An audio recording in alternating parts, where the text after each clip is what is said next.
Hey YouTube, JW. Got another edition of Retro Knives for you today. It's my most requested video. I wanted to wait until I had a few knives coming in. My collection is not complete, but I wanted to wait till I got them to do the video. As you can see, I'm a big collector of NATO military and super automatic knives, going back to when I was a kid. And I've done several videos a while back. I haven't done one in a while. I kind of got out of it for a little while. Now here recently I've been back into knives pretty heavy, and I've picked up quite a few on eBay and through a buyer that had a whole collection of mint knives from Brooklyn, New York. And I really have got a couple rare ones now. One of them was the most expensive knife I ever bought. So, and it's funny because these knives were about 10 bucks when they were new. But so we'll go through these.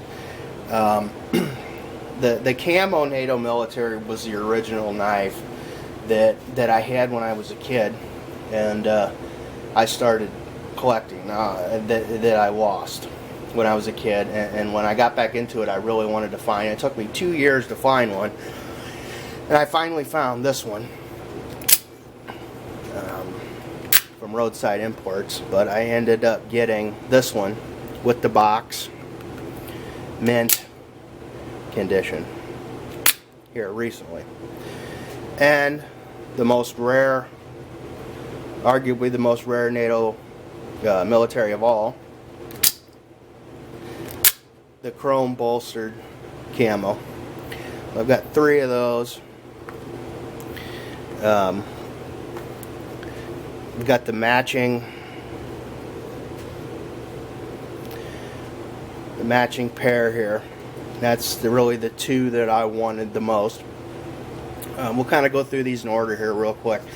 I had this one since I was about 10, and it is a super automatic, and it turns out this is a rare version. I'd say this is from about 90. I've only seen one other person have this for sale, and they wanted about $275 for it. It was a little bit better shape than that. Then as I started collecting more, they re-released the NATO militaries a few years back, and they haven't been out since. And I picked this one up. That stupid thing won't focus. So that one was brand new. These 2 here also are relatively new. I don't know if they were new old stock or what the deal is, but really this was the latest version of this knife that was out, and you can still find these on eBay.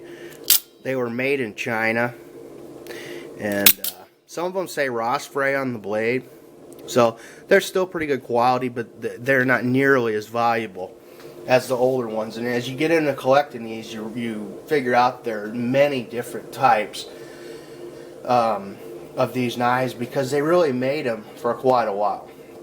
And there was a lot of manufacturers, and you see a lot of little differences in these when you start collecting them. So these are about maybe $40, $50 knives, maybe. This is a secret agent I picked up. This one doesn't fire very good. This Star Automatic was one of the first ones I got too, and the blade is a little bit loose on this one. I'm not going to fire it. See, it has the little star there. There was 2 other different colored secret agents, it's a little bit smaller knife. There was also a red and a black. This one is mint. I picked up with box from the Rob. It's the red. This one is a collector's piece. The red ones, the colored ones, always bring more money. They did have a dark blue version too. I'm always on the hunt for these, so my collection will probably never end. But I do have the ones that I wanted the most. There's also a line that you'd hardly ever see surface, but they're called super stilettos, and they're lever lock versions in this line of knives, but they're lever locks. And I bid up on one and I let it slip away, and that's the only one I've ever seen. Up until about 6 months ago, I never knew they even existed. They very rarely ever surface. This is another super automatic, the older version. And you can see the difference in the bolsters here, like on this older NATO military and this super automatic. You can see the difference in the bolsters on the two different types. For instance, this one is kind of not in that great a shape, but this is an older version, really old, before they even put the lettering on there. And it's also a little bit longer. Here's another NATO military in the olive drab.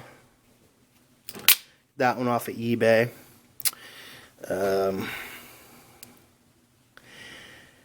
For instance, like actually this one was a guy sent me this one off a blade. That was one of the first ones I got. A guy sent that to me for free. This one is an interesting one. This one is a rare one because of the chrome bolsters. The chrome bolsters are always more desirable. This one is pretty old. It does have even a different... there's a lot of little subtle differences between these knives. And if you notice on the blade...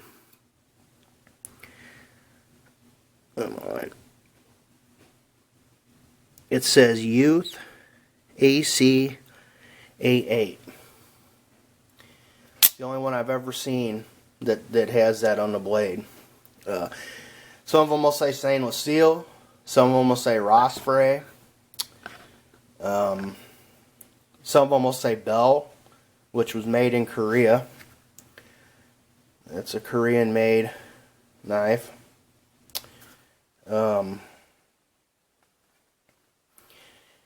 So there's a lot of little differences between these knives, but I've got a pretty solid collection here that I'm happy with, and I'm glad I could finally do this video for you guys. I